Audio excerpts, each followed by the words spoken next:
RTS Info, Brigitte Rourty. La Suisse comptait hier 10 726 cas supplémentaires de coronavirus en 72 heures, selon les chiffres de l'Office fédéral de la santé publique. Durant les dernières 72 heures, les résultats de près de 76 000 tests ont été transmis, indique le FSP. Le taux de positivité s'élève à 14,16%. Les directeurs cantonaux de la santé exigent un renforcement au niveau national des mesures contre le coronavirus encore cette semaine. Comme la Confédération, ils estiment que les mesures actuelles ne suffisent pas. Leur conférence soutient le tour de vis décidé vendredi par le Conseil fédéral, mais des pas supplémentaires sont nécessaires pour lutter contre la pandémie, a déclaré son président, Lucas Engelberger, hier devant les médias aux côtés du conseiller fédéral Alain Berset. La France se prépare à sortir aujourd'hui d'un deuxième confinement d'1 mois et demi qui laissera la place à un couvre-feu, sauf pour le réveillon de Noël. De son côté, l'Allemagne fait pression sur les autorités de l'Union européenne pour qu'elles accélèrent le processus, selon un média allemand. Comme aux États-Unis, les autorités redoutent une nouvelle poussée à la faveur des fêtes de Noël et plusieurs pays ont annoncé de nouvelles mesures de confinement.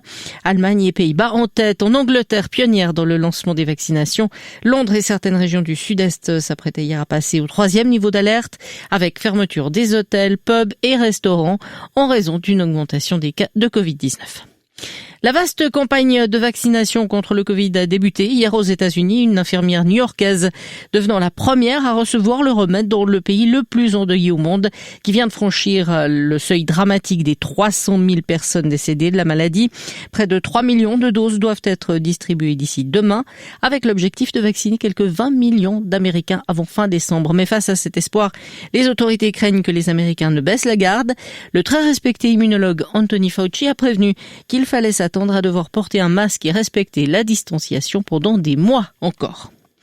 Le président américain élu Joe Biden a sévèrement fustigé hier le refus du chef d'État sortant Donald Trump de reconnaître sa défaite à l'élection présidentielle américaine en attaquant notamment en justice les résultats du scrutin. C'est une position extrême que nous n'avons jamais vue auparavant, a déclaré le démocrate. Il a refusé de respecter la volonté du peuple, de respecter l'état de droit et d'honorer notre constitution, a-t-il ajouté lors d'un discours depuis son fief de Wilmington. Il a invité l'Amérique à tourner la page. En hockey sur glace, enfin, Joie ne gagnera pas la Coupe de Suisse cette année. Tenants du titre, les Jurassiens ont été battus par Berne 3-0 hier soir en quart de finale. Qualifiés au terme d'un match maîtrisé, les Bernois recevront dimanche Genève-Servette dans la mesure où les Genevois seront autorisés à rejouer par le médecin cantonal au terme de leur deuxième quarantaine. L'autre demi-finale mettra aux prises Fribourg-Gotteron aux Zurich Lions.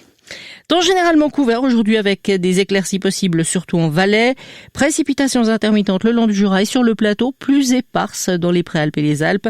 La limite pluie-neige passera de 2000 à 1500 mètres la nuit prochaine.